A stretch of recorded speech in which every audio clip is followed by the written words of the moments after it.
Bonjour à tous, donc je vous propose de corriger des questions 15 à 18 du concours Avenir mai 2016. Le thème là, c'est les équations.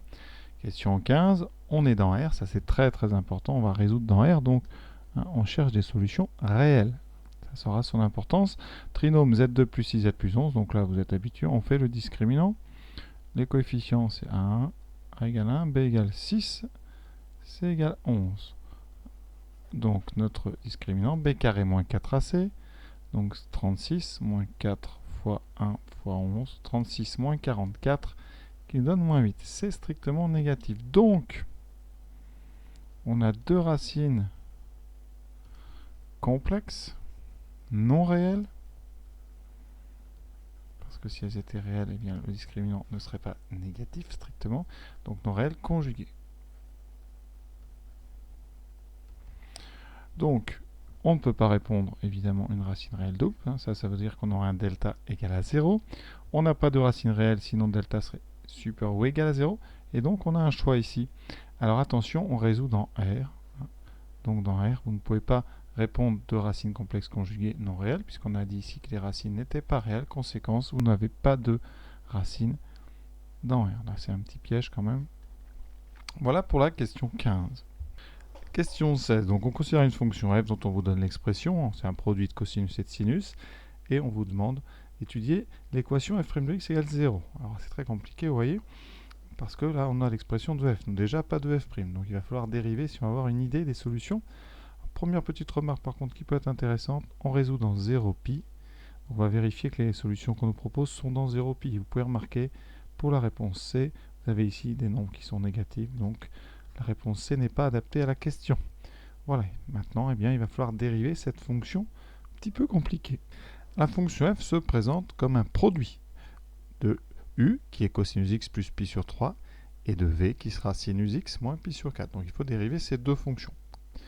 Alors je rappelle, la dérivée de cosinus ax plus b, avec a et b de réels, c'est moins a sinus ax plus b.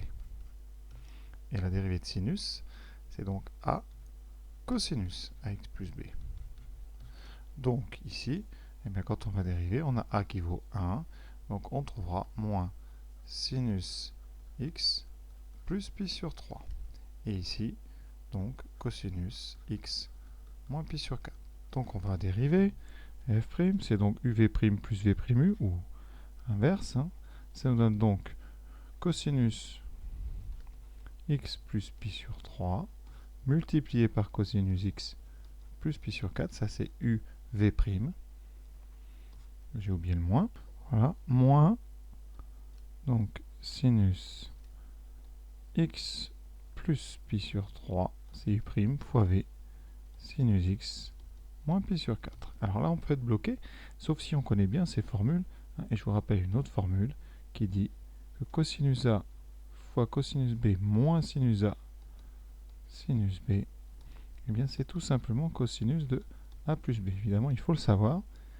Et quand vous l'appliquez, eh bien ici, votre A c'est x plus pi sur 3, et votre B c'est x moins pi sur 4. Et il vous reste f' de x égale cosinus donc de A plus B, c'est-à-dire x plus pi sur 3 plus x moins pi sur 4. Et ça vous laisse cosinus donc de 2x, pi sur 3 moins pi sur 4, ça fait donc plus pi sur 12. Alors on n'a pas fini parce que maintenant il faut résoudre f' de x égale 0. Donc question très très compliquée vraiment. On résout donc cosinus 2x plus pi sur 12 égale à 0. Et ça nous donne 2x plus pi sur 12 est donc égal à pi sur 2 plus kpi, k appartenant à z. Voilà, on va bien, isoler x à gauche, donc il nous reste 2x égale pi sur 2 moins pi sur 12 plus kpi.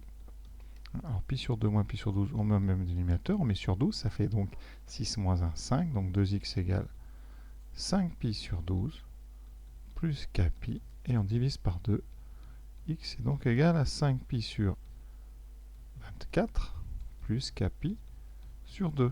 Maintenant, on va chercher toutes les valeurs de k qui nous donnent eh bien, des x entre 0 et pi. Alors, qu'est-ce qu'il y a? Vous avez déjà 5 pi sur 4, 5pi pardon, sur 24, c'est pour k égale 0. Et il suffit maintenant de prendre k égale 1 et vous aurez la deuxième solution, 5pi sur 24 plus pi sur 2. Donc on met ça sur 12, ça fait donc 6 sur 12. Et donc ici, on aura donc, pardon, sur 24, donc c'est 12 sur 24. Voilà, et 12 et 5, ça fait 17 pi sur 24. Voilà, si vous prenez k égale 2, vous allez sortir de l'intervalle 0 pi. Si vous prenez k égale moins 1, vous serez en dessous. Donc vous n'avez que deux solutions et on retrouve par un miracle les solutions de la proposition A. Donc vraiment, question ultra difficile que peu d'élèves, je pense, avaient traité le jour de ce concours. Question numéro 17. Alors, une équation à résoudre. Alors, vous avez un membre de gauche avec des exponentielles, un membre de droite avec ln. Ça a l'air très difficile. On va un petit peu chercher la subtilité là-dedans. Première remarque, vous n'avez que des plus. C'est assez évident. Et vous savez que, eh bien, quel que soit grand X, on sait qu'un exponentiel est strictement positif. Donc, de façon assez évidente, exponentielle de 2x plus exponentielle de x plus 4 est strictement positif. Alors, on peut même faire mieux, là on n'en aura pas besoin, c'est même strictement plus grand que ici que 4. On va regarder maintenant ln de e plus 1 sur 17. Alors, e plus 1, c'est un e, c'est à peu près 2,7, vous le savez, donc e, tout ceci est largement plus petit que 17, c'est entre 0 et 17. Donc, quand vous considérez e plus 1 sur 17, c'est un nombre entre 0 et strictement 1. Et on sait que tous les nombres qui sont entre 0 et 1 ont un logarithme négatif. Donc ln de e plus 1 sur 17 est négatif. Donc vous avez ici, vous avez bien compris je crois l'idée, à droite un second membre qui est strictement négatif, et à gauche, eh bien, un premier membre qui est strictement positif. Donc il n'y a pas de solution. Réponse A. Voilà. Question 18. Alors là, l'équation est très compliquée, donc il va falloir chercher une petite astuce. Alors c'est pas évident. On voit un sinus et un cosinus ici, donc on peut faire apparaître sinus x sur cosinus x, donc on arrive à quelque chose qui est tangente, par exemple, égale à ln de e de 2x plus 3 sur e de 2 plus 2x, mais ça ne nous aide pas beaucoup. Donc on va regarder un petit peu plus à l'intérieur de ce logarithme. Alors, qu'est-ce qu'on peut faire? Vous avez un rapport de deux exponentielles. Alors, un rapport de deux exponentielles, eh bien, il y a des propriétés. Exponentielle, ça marche comme les puissances. Donc, eh bien, quand vous avez comme ça un rapport, vous allez pouvoir mettre ça sous la forme exponentielle de 2x plus 3 moins, c'est-à-dire qu'ici, cette exponentielle, ici, on va le faire monter en mettant un moins, et on va regrouper tout ça, et ça donnera ceci. Conséquence, votre exponentielle, il va rester quoi? 2x plus 3, moins 2, moins 2x, et miracle, les 2x s'enlèvent, il reste exponentielle de 1, c'est-à-dire e.